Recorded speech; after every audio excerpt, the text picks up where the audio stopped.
We landed in dust. Thick, lifeless moon dust. It clung to everything. Our boots, the equipment, even the airlock seals.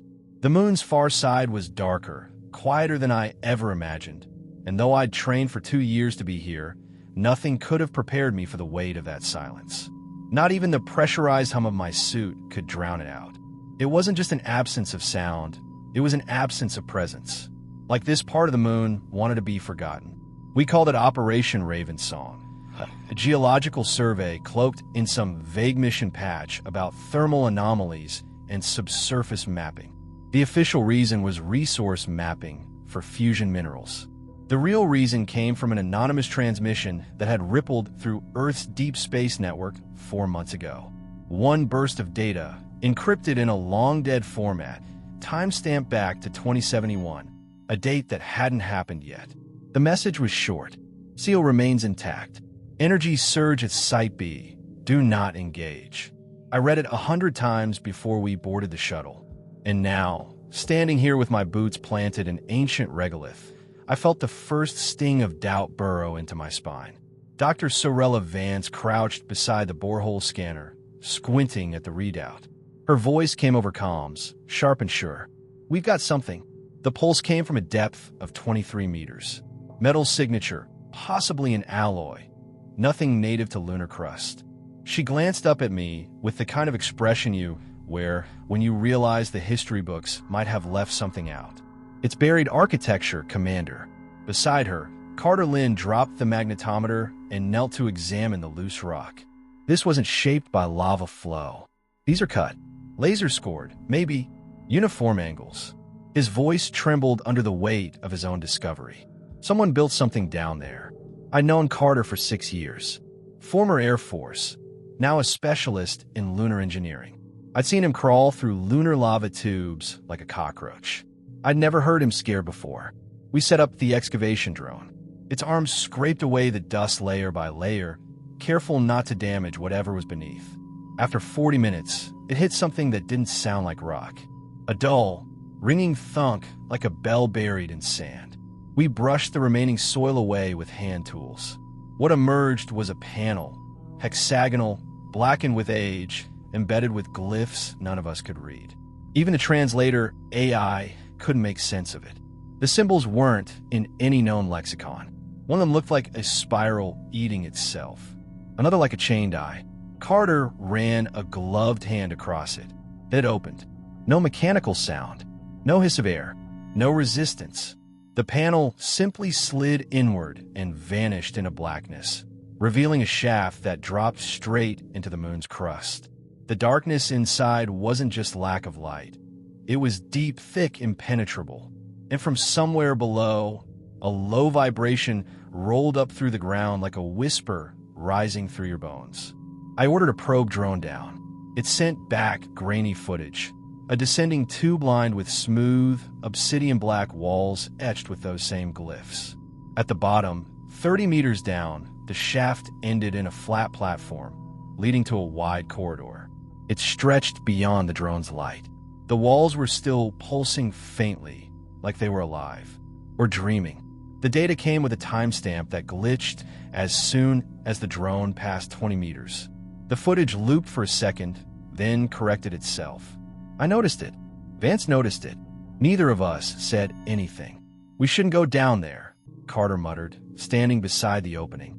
What? I asked. He looked at me, and then at the dark. Because it opened when we got close. Like it was waiting. I should have pulled us out. I should have logged the find and sent the data to command. But I didn't. Because the message said SEAL remains intact. But the seal was open now. Something had changed. Something was listening. We descended on foot. We left the comms relay at the surface, just in case. It started glitching at 12 meters. Static. Lag. My words echoing back to me, distorted, like they were traveling through water. By the time we hit the bottom, the signal was dead. The corridor was tall and narrow, arched like a cathedral nave. The ceiling rose far above our heads, lost in darkness. The floor was smooth, slate gray, but not natural stone, some kind of synthetic material that absorbed light rather than reflected it.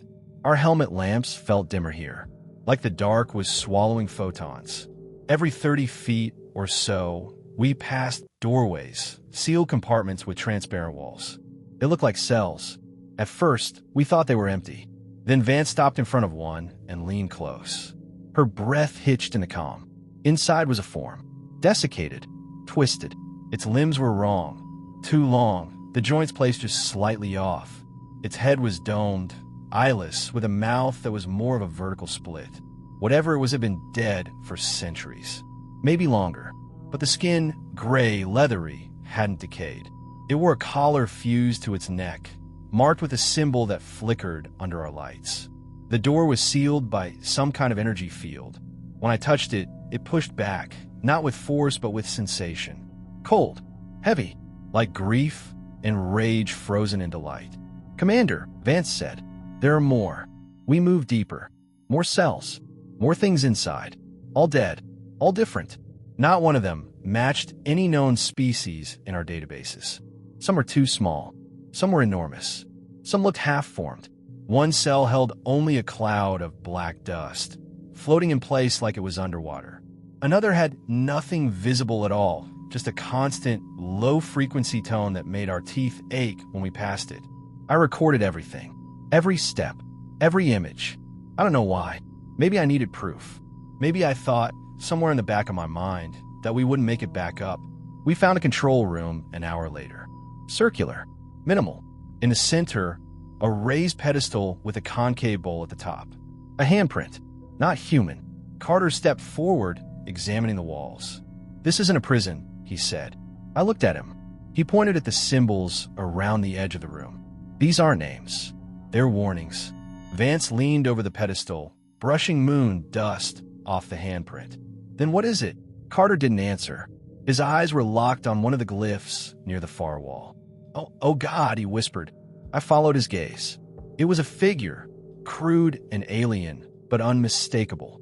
A man in a spacesuit, Earth Standard EVA, burned into the wall like a cave drawing. And behind him, a door, wide open. Vance moved to another panel beside it, reading the symbols. I think this one means time, or maybe unraveling. I turned on my shoulder cam and zoomed in. The footage glitched, just for a moment. A flicker of static. Then the display showed me a different hallway. Same structure, but rusted, broken, blood smeared across the walls. I blinked and it snapped back to normal. I didn't mention it. "Let's return to the surface," I said. "We've seen enough." That's when the ground trembled. It was subtle, like a heartbeat underfoot. The lights in the corridor flickered. We heard something down the hall, metal shifting, a low creak that didn't stop. A long, slow exhale of air, like the base had just taken a breath after sleeping for 1,000 years. Then, somewhere far ahead, we heard it. A click, a clang, and the unmistakable sound of a door sliding open. We turned toward the corridor. The hallway was dark, and something in it had started moving. We backed toward the shaft, weapons unholstered. Not that we knew what they'd do in here. My HUD glitched again.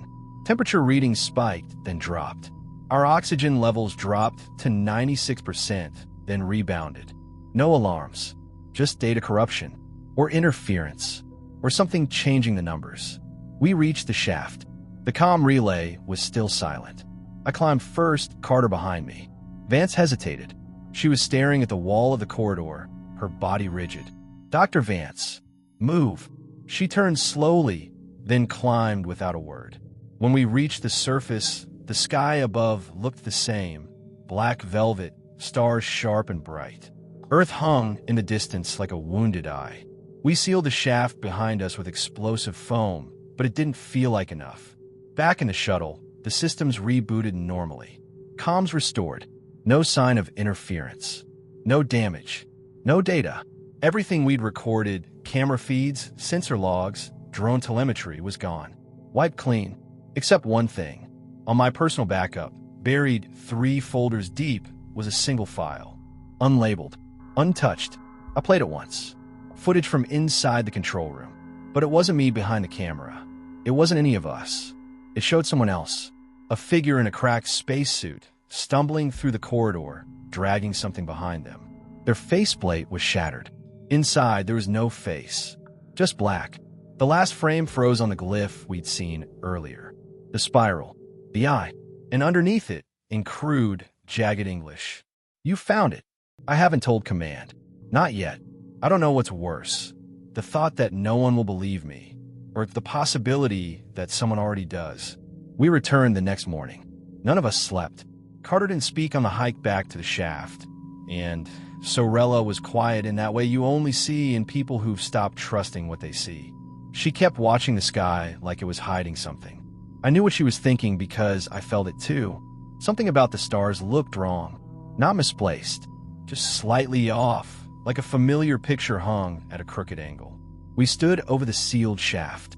The foam had hardened into black stone, solid and immovable. For a moment, I almost suggested we leave it. Bury the data.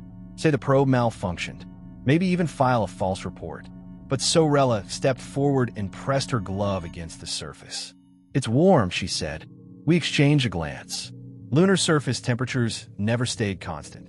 But the foam? It radiated a low, steady heat. Like a body. Like a pulse. Carter handed me the plasma torch. It took us 20 minutes to cut through. The shaft below remained dark, silent, and unwelcoming. Still, we descended. Each step felt heavier than the last.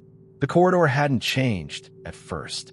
Same black walls, same eerie glyphs pulsing faintly. The light strips embedded in the floor were still active, but flickered more frequently now, casting broken shadows across the walls. But something had changed. The air felt different. Colder, not in temperature, but in weight. A psychological cold, like walking into the house of a dead man you never knew, only to feel his eyes still watching from the walls. 20 meters in, Sorella stopped. There were 6 cells here, she said, pointing to the left side of the hallway. I counted them yesterday. We turned. There were 7, and the last one was open. Carter moved first, scanning it with a handheld spectrometer. No residuals. No heat. No movement. Sorella stepped inside. There's no trace anything was here. She was right. The walls were bare. No marks. No residue. Just smooth, black surfaces and the faint smell of something acrid beneath our filters, like ozone and rot. But the strange part wasn't what we saw. It was what we didn't. The cell had no identifier glyph. Every other cell bore one, etched above the entrance, glowing faintly.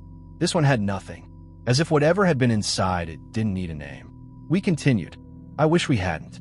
Deeper inside, the architecture began to shift. The geometric symmetry faded into more chaotic patterns. Angles that bent upward and inward simultaneously.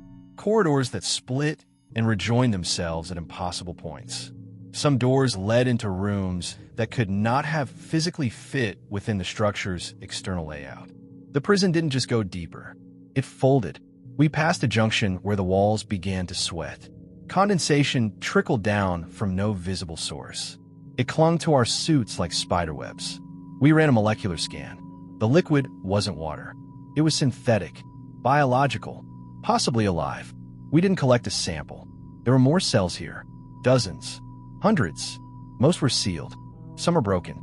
Inside one, a mound of shredded material pulsed slowly, breathing in and out despite having no lungs or structure. In another, thousands of tiny, eyeless things crawled in loops across the walls, leaving trails of black ichor that evaporated seconds after forming. Then we found him. He was human, or used to be. We spotted the figure slumped in the corner of an open cell. His suit was ancient, pre-unification era EVA, cracked and faded, marked with old military insignia.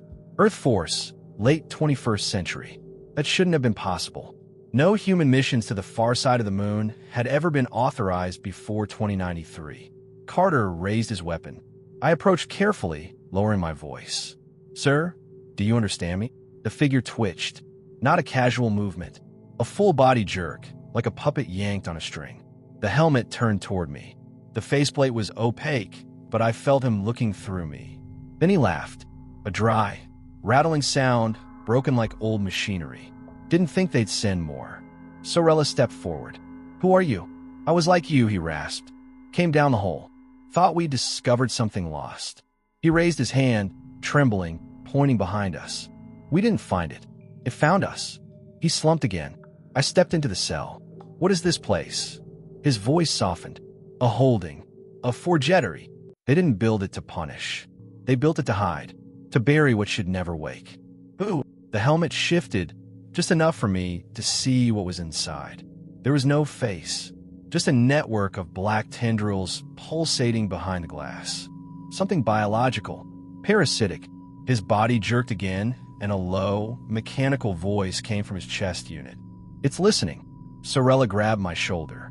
We have to go. But I couldn't move. The wall behind the cell had changed. A glyph now glowed where there had been none before. An eye with a vertical pupil, cracked in the middle. Carter whispered, "That's the same one from your backup feed." The helmeted figure stood slowly, limbs twitching. "You can't take it with you," he said. "It rides in memory, in sound, in understanding." Sorella fired. The shot hit center mass. The figure crumpled.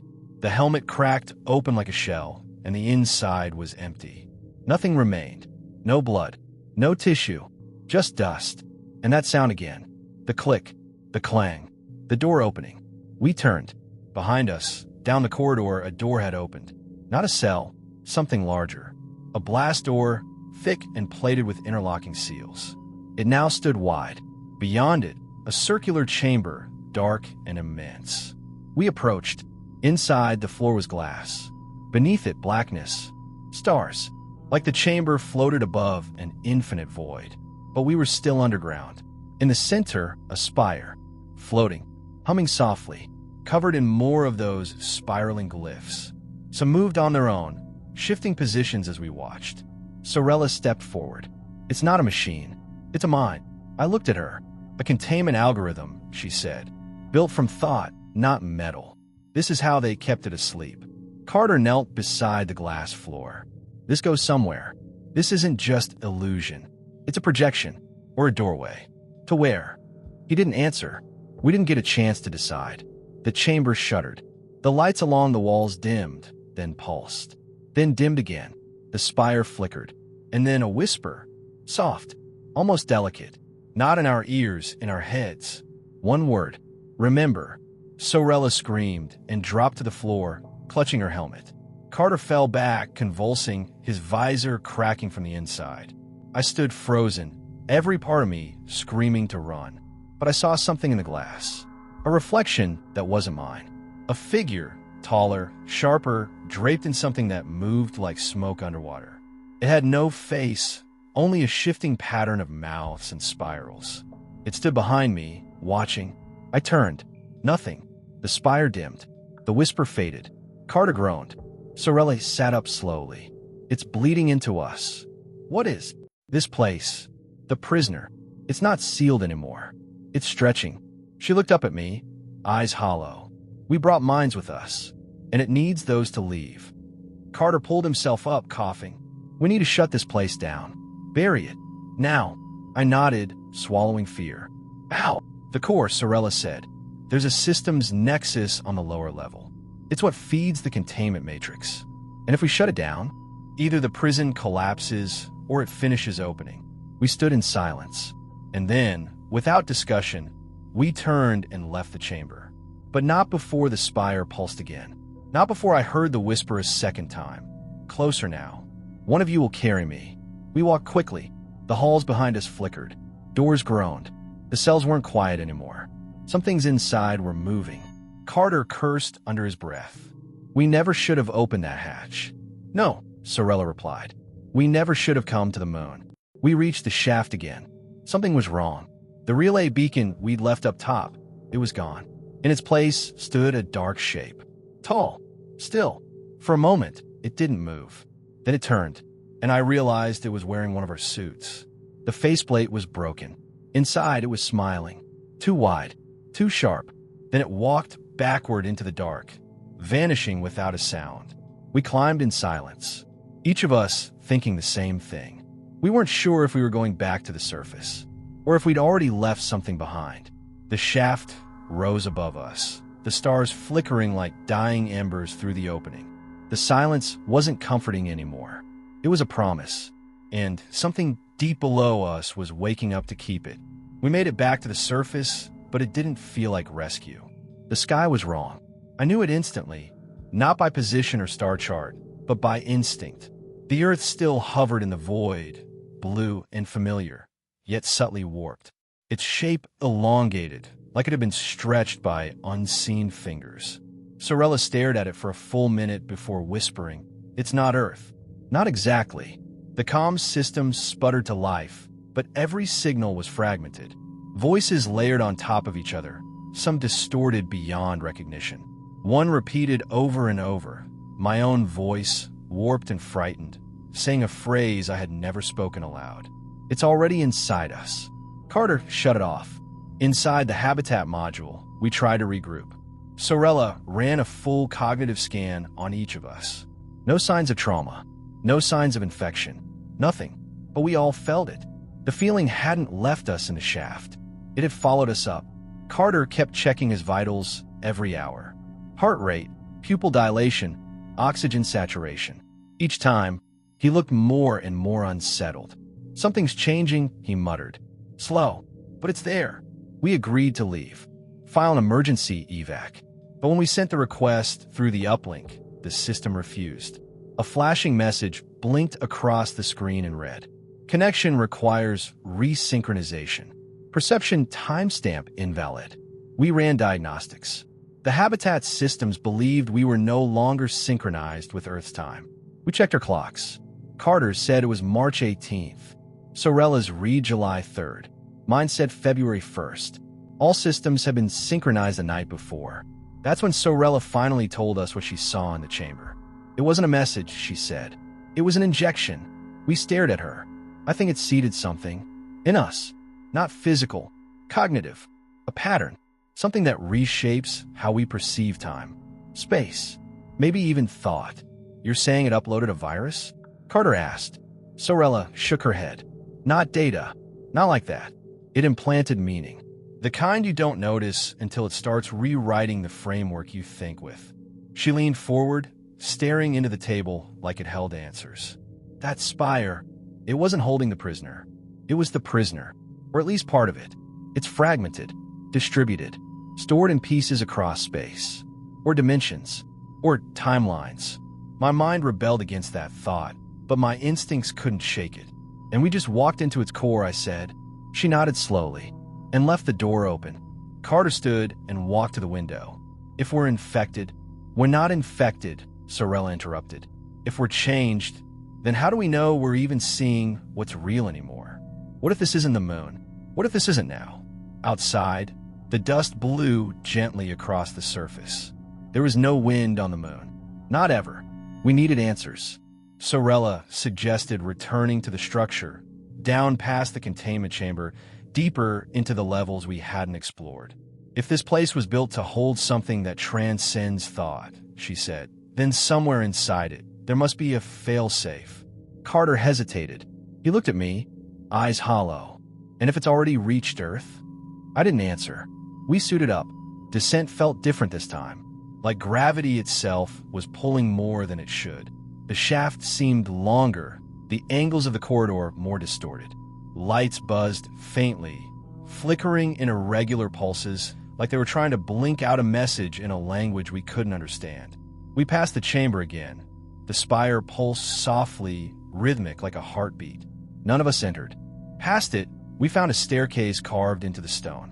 It spiraled downward, beyond what our drone scans had previously mapped.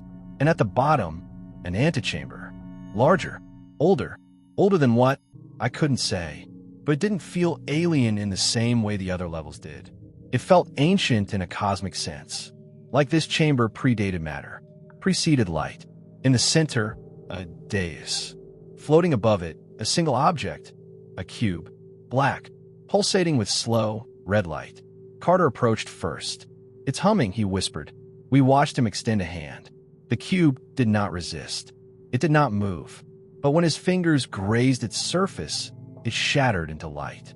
A pulse radiated outward, knocking all three of us to the ground. The chamber twisted. The walls melted into waves. The floor disintegrated into stars. And suddenly, I wasn't on the moon anymore. I was somewhere else. Floating. No suit. No breath. And I wasn't alone. There were others. Human, not human, flickering in and out of view.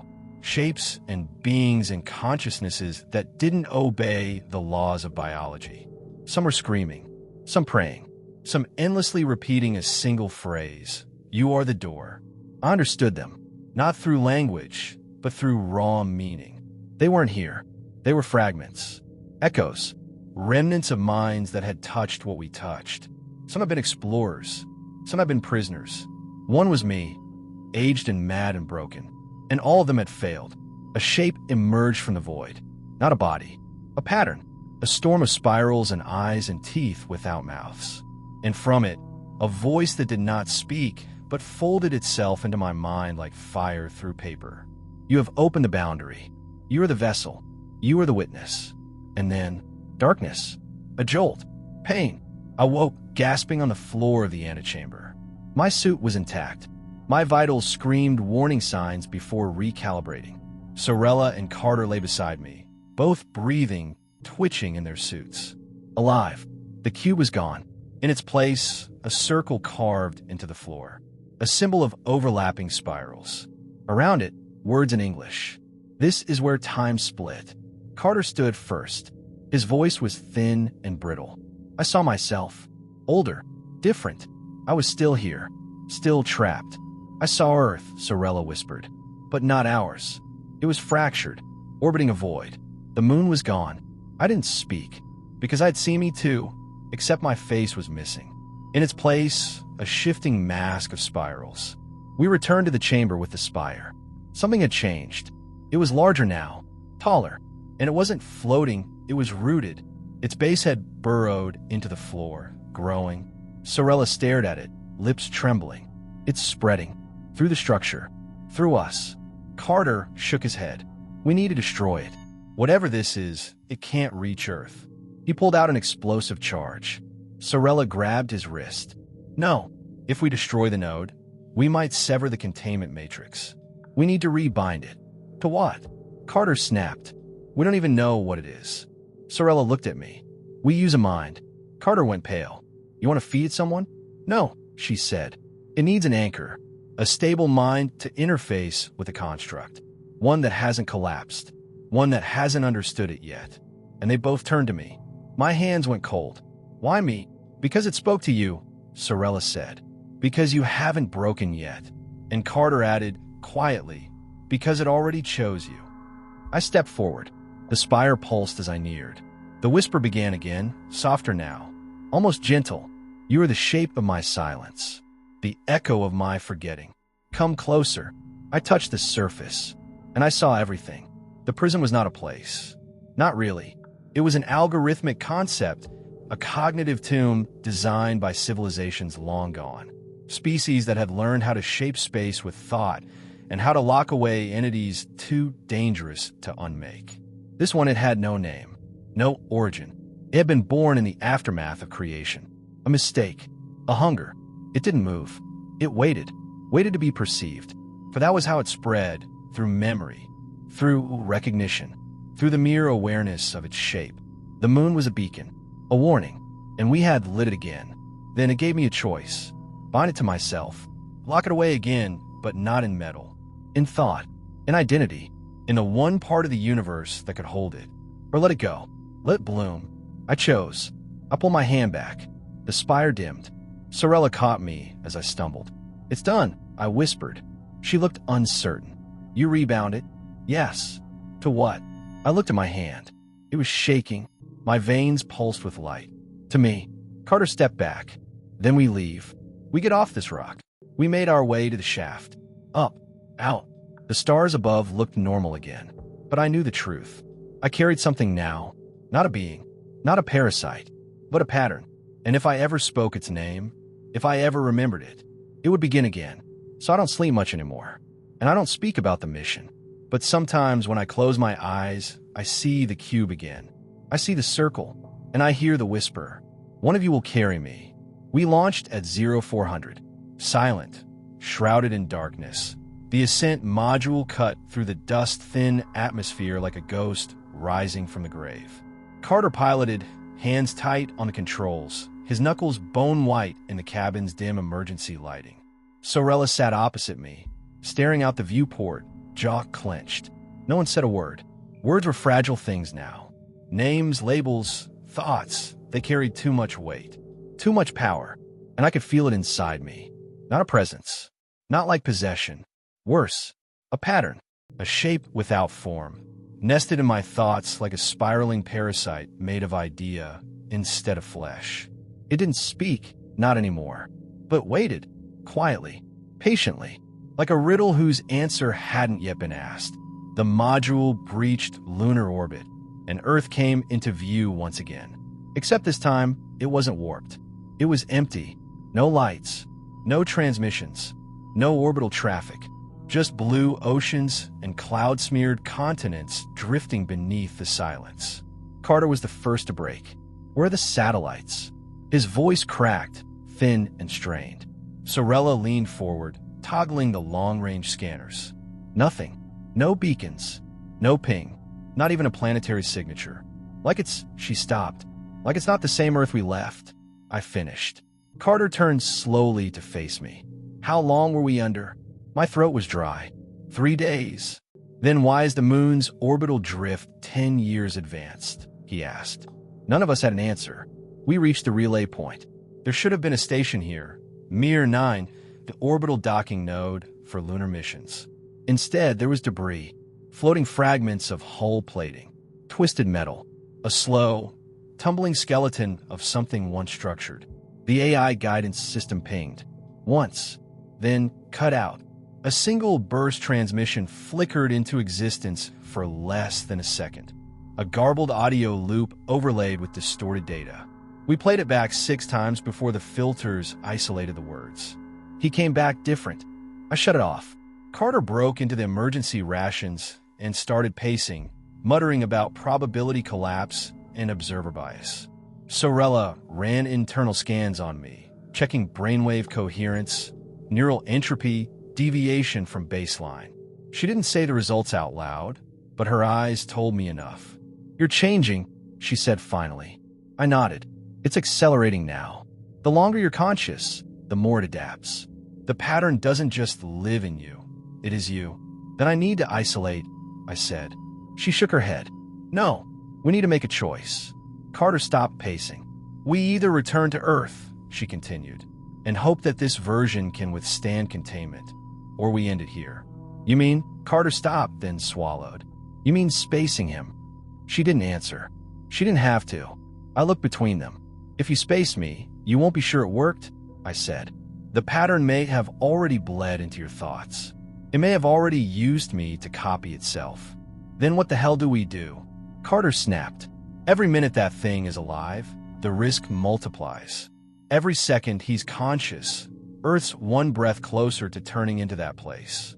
They were both right, and I was no longer sure where I ended and it began. I stood. My body felt foreign. Lighter. Not physically, psychologically. Like some of the scaffolding that held my selfhood had been hollowed out and replaced with scaffolding from something else. Put me in cryo, I said. Sorella raised an eyebrow. That's not a solution. It's a delay, I replied. If we don't know what year it is, or which version of Earth that is out there, we need time. A stasis chamber buys us that. Long enough to return, assess, and make a plan. Carter didn't like it.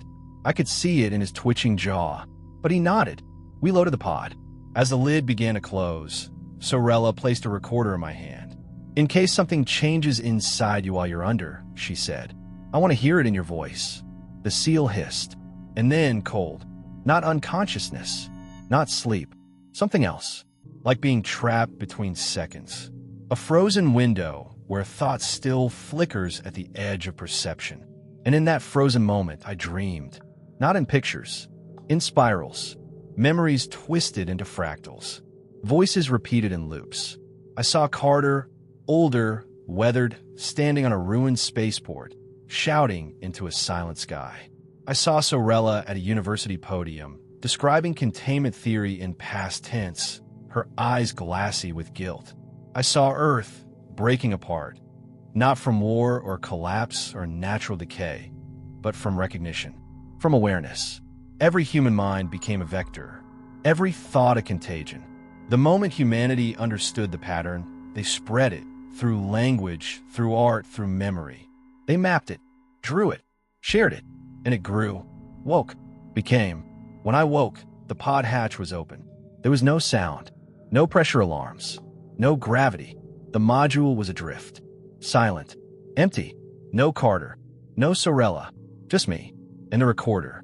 I played it back. Static. Then her voice. We reached Earth, or something like it, but you didn't wake up. We tried to scan you, but the readings...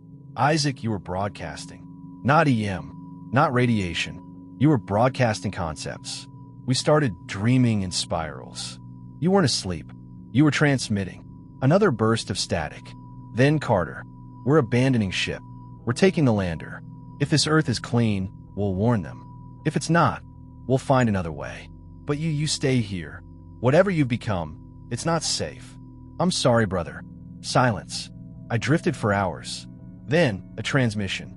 Weak. Old. Repeating. I tuned in. It was the same one from before. Seal remains intact. Energy surge at Site B. Do not engage. But the timestamp had changed. It now read, March 5th, 2071. 50 years before the original signal ever reached Earth. I realized then, my presence, my thoughts, the pattern inside me, it was retrocausal, feeding backward into time, rewriting sequences that had not yet occurred. The prison hadn't failed. It had never worked, because I was always going to be here, because someone always would be, and someone always had been. That broken man in the cell, the suit, the voice, the spiral on the wall. It was me. It had always been me. I stared into the viewport as the stars began to blur. Shapes coalesced beyond the frame of reality. Spirals, eyes, teeth, symbols that didn't wait to be seen, but reached for you the moment you noticed them. I felt it then.